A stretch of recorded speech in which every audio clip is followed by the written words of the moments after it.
Débarquement de Normandie, dans mon appart, chapitre 53. On ne peut pas aller sur les sites du débarquement, on ne peut pas visiter les lieux du débarquement. On se fait ça ici chez moi dans mon appart, en Normandie.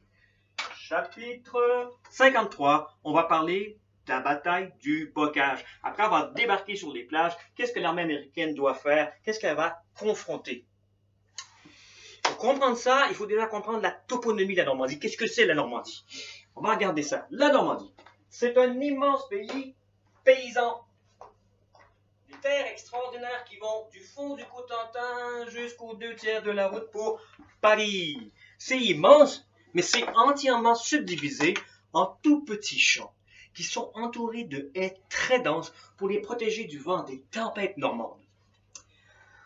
Certains historiens ils vous diront qu'elles ont été plantées par des Vikings, ce qui leur donne 1000 ans d'âge. D'autres historiens vont vous dire elles sont plantées par les Celtes, 2 ou 3000 ans. On ne va pas argumenter là-dessus, on va s'entendre sur le fait qu'elles sont anciennes et voilà le problème. Les Alliés s'entraînent pendant 2 ans en Angleterre où on a aussi des haies, mais beaucoup plus jeunes. On peut voir au travers, on peut passer relativement facilement au travers. C'est pas le cas en Normandie. Quand les Alliés voient les photos de Normandie, ils se disent mais les haies, on connaît ça, haha. Haies. Les haies normandes, on ne passe pas au travers. Les charmantes bloquent, ils n'y arrivent même pas. On ne voit pas au travers. Et là, c'est le problème. Où est l'ennemi? Les Allemands pouvaient cacher des tanks, des canons, des mitrailleuses. Les vétérans diront, on se faisait tirer dessus de partout, on ne peut même pas dire d'où ça provenait. Il faut faire quelque chose. Et bien, entre autres, il faut passer au travers. On va trouver des solutions, on va prendre les fameuses croix d'acier 3 dimensions qu'il y a sur les plages, les hérissons, et les souder à l'avant des tanks pour défoncer. Ça aide. Ensuite, on va plutôt prendre des billots. On va placer à l'avant des tanks.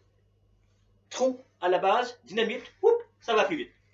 Au mois de juillet, quand Patton avec la 3e armée arrivera, on en sera à avoir placé des lames à l'avant des tanks, qu'on appellera des rhinos, qui vont trancher.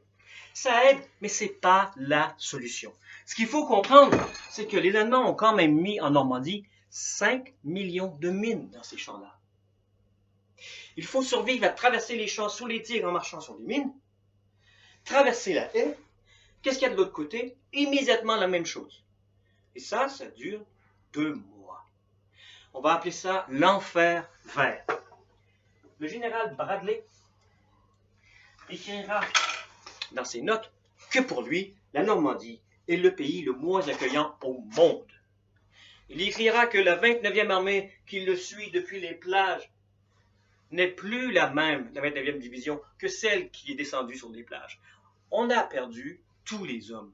Ce sont de nouvelles recrues, trop jeunes, trop peu entraînés. Ils ne sont pas prêts physiquement ni mentalement à une telle pression. Et Bradley écrira que l'un de ses gros soucis, c'est l'immense taux de suicide parmi ces gamins-là. C'est trop dur. On n'a même plus le temps d'enterrer tous ces hommes.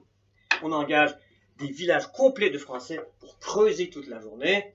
Et tous les matins, on arrive et on vide des camions pleins de corps. De nos jours, on pense que des plages à Saint-Lô, leur objectif, l'armée américaine aura perdu une moyenne de 1 homme par mètre pour y arriver. C'est ça, les combats du bocage, la bataille du bocage. Prochain chapitre, un Français. Merci.